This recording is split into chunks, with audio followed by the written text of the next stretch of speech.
બીજો એક અગત્યનો રોગ છે એ ભગંદર.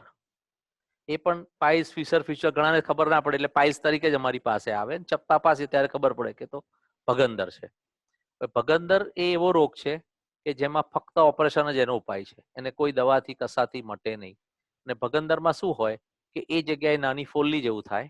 એ ફોલ્લીનું એક મોઢું અંદર હોય અને એક બહાર ફાટી હોય, એટલે એક એનું મોઢું બહાર હોય. એટલે એ આખો અંદર વચ્ચે ટ્રેક જેવું હોય.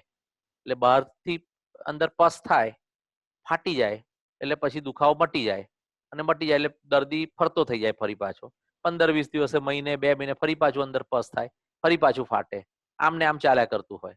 અને જ્યારે એને થાય કે આ હવે મટતું નથી, શરૂઆતમાં એને એમ જ લાગે મને નાની ફોલ્લી થઈ છે ને મટી જશે. પણ જ્યારે વારંવાર થાય ત્યારે ડોક્ટર પાસે જાય અને ત્યારે ખબર પડે કે આ ડોક્ટર તપાસે એટલે કે આ ભગંદર છે. અને ભગંદરમાં સમયસર ઓપરેશન કરાવવું એટલા માટે જરૂરી છે કે ન કરીએ તો એ ભગંદર અંદર ને અંદર ઘણીવાર વધતું હોય, ઘણીવાર એની બ્રાન્ચિંગ થઈ જાય અને ત્યારે પછી ઓપરેશન પછી પણ ફરી થવાની શક્યતા બહુ વધારે હોય, જ્યારે કોમ્પ્લિકેટેડ થઈ જાય.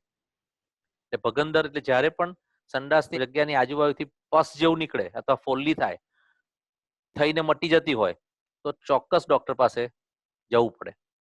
અને એમાં ડોક્ટર ઓપરેશનની સલાહ આપે અને એમાં મોડું કર્યા વગર ઓપરેશન કરાવી દેવું.